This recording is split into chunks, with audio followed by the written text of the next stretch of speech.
बिना जीएसटी का business loan कैसे मिलेगा? मुझे बिना जीएसटी का बिजनेस लोन कैसे मिला? क्या-क्या प्रोसेस, क्या-क्या डॉक्यूमेंट होते हैं, ये सारी चीज़ जानेंगे आज के इस वीडियो में। लेकिन सबसे पहले ये समझना है कि बिजनेस लोन जो होता है, वो किस पर्पज़ से होता है? जनरली सबसे ही समझ में आ रहा है कि बिजनेस लोन का मतलब एक ऐसा लोन जिसका इस्तेमाल बिजनेस को क्रिएट करने के लिए मतलब नया बिजनेस स्टार्ट करने के लिए या तो बिजनेस एक्सपेंशन के लिए या बिजनेस इंप्रूवमेंट के लिए चाहिए होता है। या बिजनेस में मान लीजिए नए चीज़ करना चाहते हैं तो आपको ग्रोथ करना है, पैसे की ज़रूरत है और आपके पास पैसे नहीं तो बैंक प्रोवाइड करती है एक ऐसा लोन का सिस्टम जिसके थ्रू जो आप लेकर के आप अपने बिजनेस में ग्रोथ पा सकते हैं। लेकिन अगर आपको पैसे की ज़रूरत है और दूसरे लोन नहीं मिल रहा है तो जनरली लोग सोचते हैं कि कहीं से भी कोई भी टाइप का लोन मिल जाए और उसमें जो है बिजनेस लोन भी एक कैटेगरी होता है कि चलो यार बिजनेस लोन मिल जाए। लेकिन बिजनेस लोन के क्या नुकसान होते हैं, रेट ऑफ इंटरेस्ट क्या ज़्यादा हो जाता है या कम हो जाता है, ये भी चीज़ आज के इस वीडियो में समझेंगे और क्या क्या सिक्योरिटी होता है ये भी समझेंगे। वीडियो बहुत इंपॉर्टेंट है, सभी लोगों के लिए है। मैं रिक्वेस्ट करूंगा आपसे कि इस वीडियो को बारीकी से समझिए और इसके बाद डिसाइड कीजिए कि आपको बिजनेस लोन के प्रोसेस में जाना चाहिए या नहीं जाना चाहिए। बिजनेस लोन तो समझ गए ना कि बिजनेस एक्सपेंशन के लिए, बिजनेस इंप्रूवमेंट के लिए या नए बिजनेस के लिए स्टार्ट करने के लिए होता है। लेकिन बिजनेस लोन जो है ऐसे जनरली कोई देता नहीं है, चाहे वो एनबीएफसी हो चाहे वो बैंक हो। अगर एनबीएफसी और बैंक हो वहां पे जाते हैं बिजनेस लोन लेने के लिए तो सबसे पहले डॉक्यूमेंट रिक्वायर्ड जो होगा वो होगा कि बिजनेस का एंटिटी खड़ा किए हैं तो वो बिजनेस कौन सा है, बिजनेस का नाम, रजिस्ट्रेशन, लीगल डॉक्यूमेंट कौन सा है। और जब बात करते हैं बिजनेस के लीगल डॉक्यूमेंट की तो उसमें आपको आ जाएगा या तो जीएसटी आ जाएगा कि चलो जीएसटी आपके पास है मतलब कि बिजनेस आप कर रहे हैं, या तो जो है शॉप एक्ट के तहत प्रोप्राइटरशिप जो होता है वो आप प्रोप्राइटरशिप का सर्टिफिकेट है या नहीं है, या तो आपके पास प्राइवेट लिमिटेड कोई कंपनी होना चाहिए, मतलब कंपनी का टाइप जरूरी नहीं प्राइवेट लिमिटेड हो। इसके अलावा जो है मान लीजिए 1% कंपनी है तो वो भी हो सकता है, लेकिन आपका बिजनेस का रजिस्ट्रेशन होना चाहिए। और आपके पास अगर बिजनेस का रजिस्ट्रेशन नहीं है तब तो बिजनेस लोन नहीं ले पाएंगे ना। लेकिन मैं बताऊंगा कि जिस समय मैं लोन ले रहा था तो इस डॉक्यूमेंट की जरूरत नहीं पड़ी, और जरूरत नहीं पड़ी तो भले ही मेरे पास बिजनेस का रजिस्ट्रेशन का है या नहीं है ये तो मैटर ही खत्म हो जाता है। अगर आपके पास नहीं भी है तब भी तो ये अप्लाइड हो जाता है। तो क्या आपको बिजनेस लोन लेना चाहिए? एक सवाल यहाँ पे ये आ जाता है कि यहाँ पे रेट ऑफ इंटरेस्ट जो है वो चेंज हो जाता है। नॉर्मल रेट ऑफ इंटरेस्ट जो होगा, नॉर्मली जब लोन लेते हैं तो वो कम होता है, लेकिन बिजनेस लोन में जो है रेट ऑफ इंटरेस्ट थोड़ा ज़्यादा होता है। ऐसा किस लिए? ऐसा इसलिए कि बैंक या एनबीएफसी जब आपको बिजनेस लोन देती है तो ये मान के चलती है कि आप उस पैसे को लेकर के अपने बिजनेस को एक्सपेंड करिएगा, बिजनेस में इंप्रूवमेंट लाइएगा, बिजनेस में प्रॉफिट कमाइएगा। और जब आप प्रॉफिट कमाते हैं, आप बिजनेस करने चलते हैं तो बैंक और एनबीएफसी भी तो बिजनेस कर रही है ना, तो उसका मानना यह है कि मैं अपना पैसा जो दे रहा हूं ब्याज पे वो अगले को बिजनेस बढ़ाने के लिए, तो अगला बिजनेस बढ़ाए, उससे प्रॉफिट कमाए, उसमें से कुछ परसेंटेज मुझे भी दे दे। जिस कारण से बिजनेस जो लोन होता है उसका रेट ऑफ इंटरेस्ट जो पर्सनल लोन होता है उससे ज़्यादा होता है।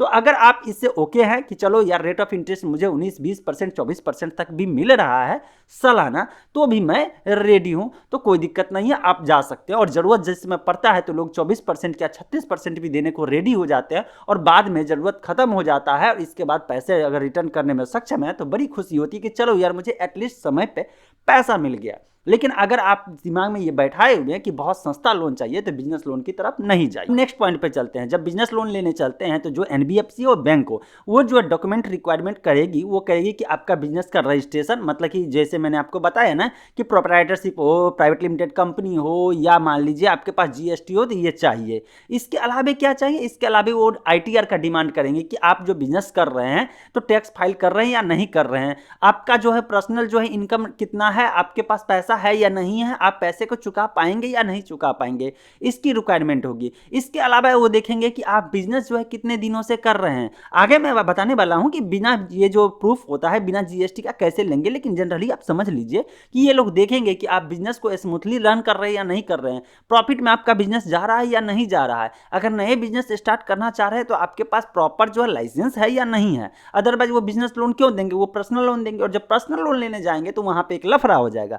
पर्सनल लोन तभी देंगे जब आप ऑलरेडी सैलरीड पर्सन होंगे, मतलब कहीं ना कहीं जॉब कर रहे होंगे, तो आपको तो ऐसे में तो लोन भी नहीं मिलने वाला है। इसीलिए मेरे प्यारे दोस्तों, मैंने जो लोन लिया था वो लिया था एचडीएफसी से, और एचडीएफसी जो है बिना डॉक्यूमेंट का, बिना प्रूफ का, बिना इनकम प्रूफ का ये जो लोन मुझे दिया, उसके पीछे का कॉन्सेप्ट मैं आपको समझा देता हूं। मेरे पास पहले से करेंट अकाउंट है, करेंट अकाउंट एचडीएफसी में ही है। बैंक अलग अलग हो सकता है, चूंकि मैं रियल एग्जांपल दे रहा हूं, अपना एग्जांपल दे रहा हूं, तो इसीलिए मैं यहां पे अपना एक्सपीरियंस शेयर कर रहा हूँ ताकि आपको एक आइडिया मिले कि हाँ इस तरीके से जो है बिना डॉक्यूमेंट बिना जो है जीएसटी का भी जो है बिजनेस लोन लिया जा सकता है।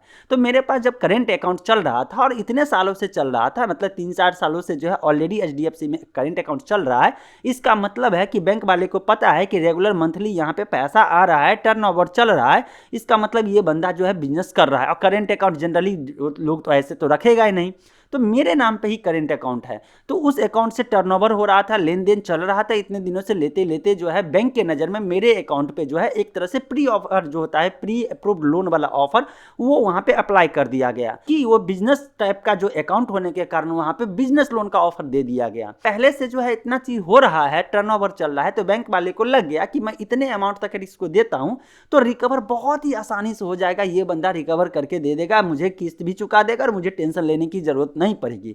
इस कारण से एचडीएफसी ने मुझसे कोई जीएसटी का डिमांड नहीं किया, मुझसे कोई भी लाइसेंस का डिमांड नहीं किया, मुझसे कोई इनकम टैक्स रिटर्न या कोई भी डॉक्यूमेंट का डिमांड नहीं किया, डायरेक्ट 3 लाख का प्री अप्रूव्ड लोन का ऑफर दे दिया, जिस पे रेट ऑफ इंटरेस्ट मुझे देना पड़ा 19%, और जिसका मैं लाइव स्क्रीन रिकॉर्ड करके आप लोगों को ऑलरेडी वीडियो में बता चुका हूं, उसका लिंक जो है डिस्क्रिप्शन में दे दूंगा, देख लीजिएगा। प्रूफ है कि मुझे जो है सिर्फ मोबाइल नंबर और इसके बाद पैन नंबर, ये 2 चीज इंटर करना पड़ा, मोबाइल वेरीफाई करने के लिए ओटीपी आया और इसके बाद मेरे अकाउंट में इंस्टेंटली जो है 5 मिनट के अंदर अंदर पैसा क्रेडिट हो गया। अगर आप एनबीएफसी हो गया, जैसे नवी हो गया, एटसेट्रा हो गया, खैर अभी तो नवी को रोका गया है, लेकिन और भी कंपनियां हैं, तो उसके थ्रू अगर लोन लेने जाते हैं तो ये लोग जो है डिमांड आपको करेंगे जीएसटी का। ऐसा होना एकदम जेन्युइन है, क्योंकि कोई भी जो लोन देने वाली संस्था है, जो भी एनबीएफसी या बैंक है, वो तो देखेगी ना कि जिस पर्पज से आप लोन दे रहे हैं, तो ठीक है आप लोन ले लिए, लेकिन लोन चुकाने लायक आप है या नहीं। बिजनेस का लोन ले रहे हैं और बिजनेस आपके पास है ही नहीं, बिजनेस का कोई जो है ऐसा नहीं है जो शो कर सके हाँ यार मैं ऑलरेडी पहले से काम कर रहा हूं। सीधी सी बात है, अगर आप और मैं सामने सामने बैठा रहूं, मैं ही आपसे पैसे की डिमांड करूं कि मुझे बिजनेस जो है आगे बढ़ाना है, बिजनेस को इंप्रूवमेंट करना है, तो आप क्या कहेंगे? कौन सा बिजनेस? बिजनेस है, बिजनेस का प्रूफ दो तो तब तो मानो। अब जो आपको पहचानता तक नहीं है, जो आपको जानता नहीं है, जो आपका नाम कभी नहीं सुना है, उसके पास जाइएगा तो वो एक बार में कहेगा मैं पैसा दूंगा तभी जब देखूंगा कि हाँ सरकारी कोई लाइसेंस आपके पास है जो काम कर रहे हैं, और नहीं तो सिंपल आप जो है पर्सनल लोन ले लीजिए और उसके लिए जो है किसी संस्था में आप नौकरी कर रहे हैं तो सैलरी स्लिप ले आइए, सैलरी अकाउंट दिखाइए और उसमें मैं क्रेडिट कर देता हूँ। सिंपल। और कमेंट में इतना जरूर बताइए कि आपको बिजनेस लोन लेना आसान लगता है या पर्सनल लोन लेना आसान लगता है। मिलते हैं फ्रेश और अपडेट के साथ अगले वीडियो में।